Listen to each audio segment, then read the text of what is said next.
What's the man. There he is. Yeah. What's going on? Now, without being like on some sentimental stuff, you know what I mean? Every time we interview, we always gotta reiterate that, you know, we've been messing with each other, no homo, for some years. Y'all held me down, you know what I'm saying? No matter what. When y'all first came here, man, y'all embraced me off top, man. You know, I just told my folks, I said, you know, this ain't no laughing matter. I gotta hurry up and get up to the station. These my boys. I told her, you know, your assistant called me today, and I was like, you know, there's certain people in the industry that I jump for. Mm-hmm. You know, yeah. and it is what it is. You know, what I mean, I don't sugarcoat it, and I don't try to lie about it. Mm-hmm. You, Waka, you know, your whole family. Yeah. Whenever y'all ask me to do something, I try to break the rules a little bit. Try to bend always break the rules. You know what I'm saying? And when it comes to Gucci Mane and what you got going on, whatever you got going on, whether it's looked at as good or bad, that's not the judge. I'm just here as a vessel for, you know, to help my partner out, because when we was coming up in radio, you was one of the only people that said, I'm messing with y'all. Yeah. I'm gonna come interview with y'all. I'm gonna come do this with y'all.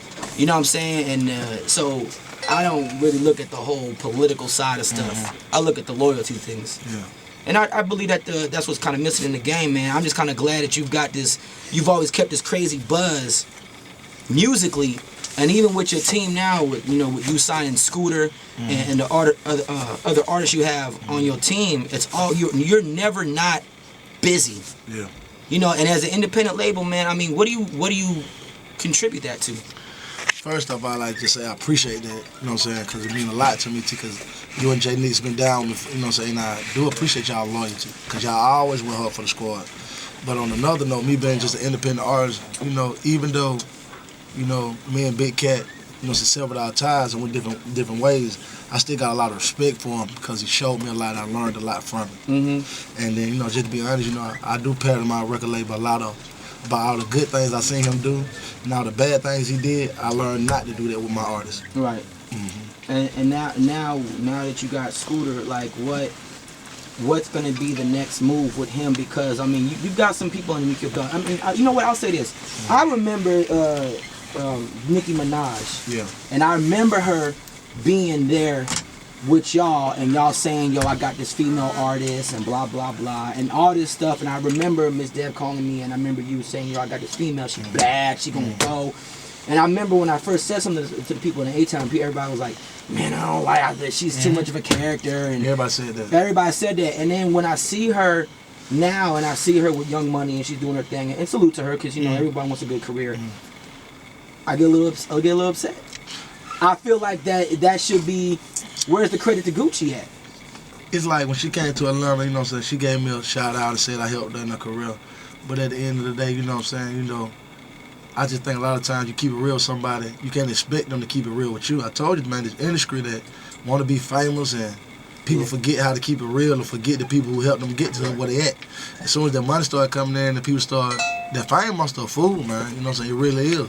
And it bothered like every artist when they first start coming in, they think that whatever they make is hot. Every song they make is hot. Everybody hating on them, but they don't play their record. So I just see so many people careers go down there. So I took my hat to Nicki for being a hard worker, but at the same time, you know she didn't keep it real. Right. Because I was told, but it seems like, you know, even with you with just the Brick Squad period, like another artist, I can honestly say that the first time I met him was with y'all. That was French Montana. Like French Montana, no, he didn't keep it real.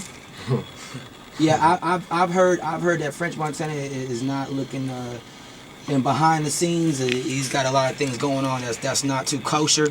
You know what I mean? I don't know. I'm not there, but when y'all tell me stuff, I'm like, yo, something was really wrong, because I know when y'all say something, it's something really bad behind it. My thing is, I ain't going out my way to even tell somebody they ain't real or they fake or they lame, because you know, all that's got nothing to do with me. Right. But when it started spilling into my business and my affairs, you know what I'm saying, I'm a vocal person, I usually speak on it. Mm-hmm. Now, with the whole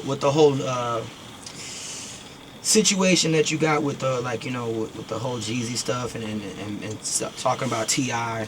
and the whole Young Jock situation, I heard a record the other night.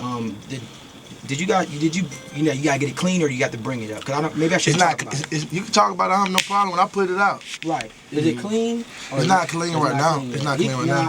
I happen to be in the studio with you, it's you, Rocco, and you know, and some producers and stuff like that.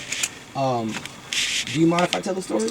I don't mind at all. Okay, I just want to make sure. I mean, I'm asking you as a partner, bro. You know what I'm saying? I don't mind. I ain't got nothing. It ain't nothing to hide. Now, I was told that like it was a session that Rocco was in, and I know you guys were working together on something, and the producer happens to be part of Jeezy's camp. Is that? I was told Who, that. D-Rich? Yeah. I ain't know you signed to Jeezy. Okay, that's what I was told.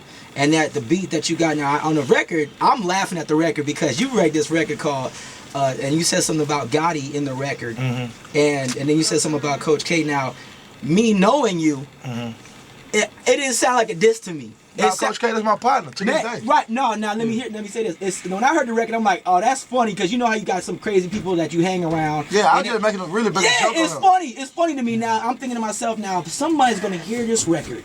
And they're gonna think that you're talking crap about Gotti and these other cats. And when I said Gotti was cool until he turned into a buster. Right. So I wasn't saying that we wasn't even cool. I said we was cool until this point right here. Right. But that's my point. So what actually happened at that point that you felt like that about Gotti? My main problem with him was they dropped this mixtape on 1017 and tried to like ride my wave. You know what I'm saying? Like he was an artist of mine and we get some kind of money together. So I just felt like, you know, for an artist to drop their mixtape on 1017, you know what I'm saying? Which is my label on the day that I drop all my labels drop their mixtape on 1017. Why would you drop it if you ain't on 1017? And when I call you as my partner to ask you why you did, you say, oh, I didn't know you were dropping the mixtape.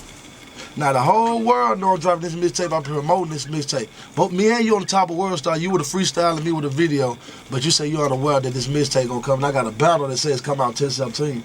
So it just made me lose all respect for him instantly. Well, I mean, you know what? There's a lot of other things we're gonna touch on right here. See, and one thing, and I'm gonna let y'all know, this interview is not to stir up anything, but see, I think that a lot of people be thinking like Gucci, he a bully, he just talking trash, he just starting stuff with people. You know what I'm saying? Nobody really asks you how you felt about the situation and why you do the things you do. So that's what we want to know. And that's why I wanted to give you the proper channel, the proper and my stage. Whole thing, yeah, once I say what I say, you know, I didn't say it. No disrespect to the Dirty Boy, no disrespect to the media. I didn't put that out there for the media. I put it out there for that person. You know what I'm saying? Right. So if that person got a problem with me, that person can always pull up on me and tell me how they feel, and like I say, we can resolve it. Can I ask you a question? Do you still got that little chain you took there? Yeah, I still got a little chain. Give me that chain. You see like my new chain? I just took it.